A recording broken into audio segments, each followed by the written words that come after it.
Carrie Metling, thank you for coming into New Mexico PBS, and thank you for bringing donuts. I mean, look at these things. They're amazing. Thank you. I love your shop. You've become sort of a thing around Albuquerque with Rebel Donuts.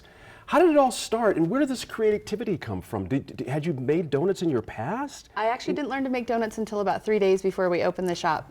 But I have owned a bakery in the past. Okay. So I had, I'm actually a cake decorator by hobby and semi-professional. So cool. I sort of took some of that I learned from that business and took it into Rebel Donut and sort of kicked donuts up a notch. Now, from the entrepreneurial point of view, why donuts? Did you sense a hole here? Was it time for something more with donuts? I did think it was an underserved product in Albuquerque. A couple of the bigger chains that had been in Albuquerque, like Winchell's and Shipley's, had come and gone. And it was something that I had noticed was, in other cities that there was, some cool, hip, creative donut places. So, why not? I love it. And your background, you had actually visited some place and seen some really interesting baking and things. It kind of got you in the business originally. But you were in the business of architecture before this. I was. I have a master's degree in architecture from UNM. And I did that for about 8 years. I'm not very good at sitting at a desk. Good for you. Yeah. And I baked as a hobby. I did, wedding cakes for people in my firm, and it was just, something I dabbled in. Sure. And then when I saw it done well in another big city, I immediately rushed to Albuquerque and, thought, I've got to start something fun like that. So I opened a cupcake bakery in 2006. Cool.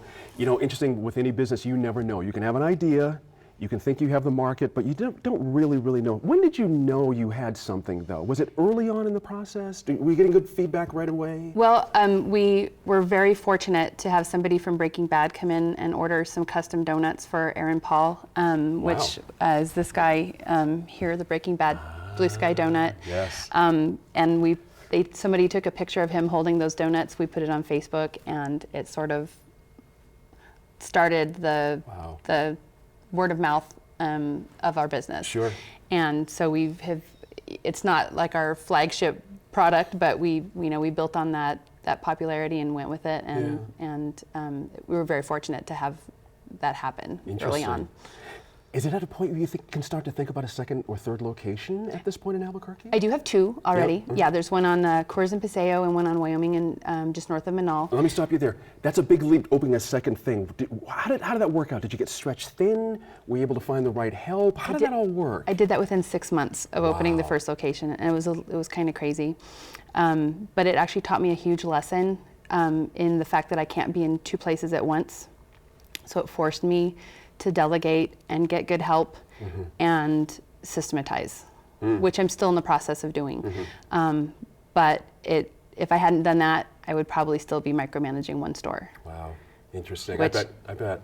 Now let's talk about the donuts. Obviously, somebody has to come up with these. I'm assuming you. Is this a kitchen, your personal kitchen experiments that you do at home, or is this something you experiment at the shop? No, we and it's actually not just me anymore. I mean, I came up with the first handful of flavors that we put out there, but I have a bunch of really great people on my staff, and I kind of give them the freedom to experiment with whatever, because I mean, the worst that could happen is it doesn't sell and we don't make it again. So they have really done whatever whatever comes to mind, and we've had some really great experiments. Go ahead and point out some of the different flavors. You got the Breaking Bad one you mentioned with the famous Blue Rock. Right. What are some of the others that are in there? So this is probably my favorite donut and probably the staff favorite. It's called French Toast, and it's a raised donut with cinnamon sugar, butter, and maple drizzle on it. Oh my God. This one is modeled after a Hostess cupcake, so that one's called the Hostess with the Mostess. We do red velvet, got creamsicle here. This one, the pink one, we call it the Homer. We'll put cereal on donuts, pretzels on donuts, bacon on donuts, potato chips on donuts. It's wide open, isn't it now, for donuts? Yeah, we'll try anything. There you go. You're a part of this interesting thing that's going on, though. When you think about, you talked about that visit to that first store years ago. There's been a rise in this appreciation for cake stuff, baked goods. It's been almost like a new era. We do very well here with the Great British Baking Show, a fascinating show. I just love it. I love that show. The finale was just a couple of weeks ago. It's just very interesting. But there's a thing now with baking, isn't there? Something has risen, no pun intended, but you know what I mean. It's something new about it for people. I think everybody that bakes would love to do stuff like this at home, and I think that's why those kind of shows and why shops like ours are popular. Right. It's something that's maybe not hard to do, but you can kind of customize it and make it very niche. And Right. I don't know exactly where I was going with Sure, that, sure. but I mean it's just fun. Yeah. Yeah, like I joked about wanting to have a marketing campaign where we say, like, the calories ingested by your donut will be burned in smiling alone, because bad. just the reaction that we get from a customer when you show them this full colorful case of anything, there's just a emotional reaction to that kind of product. It's funny, I witnessed that myself a couple of years ago. I went to my first wedding where I saw a cupcake tree. It was amazing. I mean, people couldn't stop looking at it, taking pictures of it, hovering around it, getting ready to eat dessert. It was amazing. There's something about the cupcake and the donut that makes people crazy. What are the biggest lessons you've learned in this business so far? Any big takeaways you've come out of this?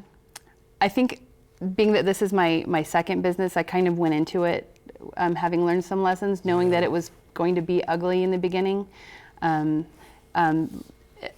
The difference between donuts and cake, there's obviously different hours that are involved, because to have a fresh product, you have to go in very, very early in the morning. That was a wide awakening. Were you a morning person before this business? I was a morning person. I wasn't a 3 a.m. person, but I was a morning person. Right. I've learned now, because of the demand on that kind of a business, I've learned more to rely on other people and to really seek out good help, which before I thought I had to do everything, Right. and that nobody could do anything as well as I did. So Right. it took me a really long time to take my hands off the reins. I bet. That's a hard thing. Tell me about Hotepreneurs. This is a very interesting organization you're involved with. So I'm privileged to be on the board of Hotepreneurs, and it's a group of women business owners that support other women business owners. And there's many facets of it. There's mastermind groups where business owners can get together, even people that don't own a business yet, that have an idea, they want to get together and discuss. There's events, there's seminars, there's tons of support, which I never had before Right. in my other business. So, maybe if I had something like that, I might still own that business. You never know, but just having a sounding board and Sure. a peer group, which sometimes you don't have as a business owner. Right. You don't have a lot of people that you can, talk freely about problems in your business or Right. where you're headed. How big was that for you personally? Was that something that just really changed a lot of your outlook, having a group like this and its importance in your life? It was a game changer Wow. for sure, because you really feel like an island. You can't really consider your employees peers, and you don't want to really tell them, like, hey, I'm having a problem meeting payroll this week. Are you guys okay with that? Whatever. But it's something that that you could sort of, back and forth with another group of people going through the same thing. Yeah. It's enormous. What's next for you? This is very interesting. I'm just really into your success about this. People talk about Rebel Donuts, and they get it immediately. They know where it is. They have a visual of the kind of things that you do. That makes me happy. Yeah, absolutely. So is that an opportunity for more, perhaps? Is it something? That is my personal goal. I'm, like I said, I'm still working on systematizing. I would like to write the book on how to own a Rebel Donut and bring it to other cities. I've had people send me messages from other cities in the Southwest that are interested in opening one. So I would be interested in doing that. Growth, it's a tough one, isn't it? Yeah, I mean, it has to take that step in order. I mean, if it doesn't go anywhere else, then I think I would feel stuck. So I figured, since I've gotten this high on the Sure. totem pole or whatever, just Sky's the limit. sky's the limit. It's amazing. Yeah. I mean, there's only Because everybody loves donuts. Everyone loves donuts, and there's no limit to the creativity, obviously, that you put into these things. No. Carrie Medling, thank you very much for coming by and you for bringing inviting me. donuts. Yeah, absolutely. And we enjoy. wish you all great success. This has really been a great Albuquerque success story. We're really glad to give you some Thank pub you so for it. much. So, yeah. Awesome. Come back and see us. I will.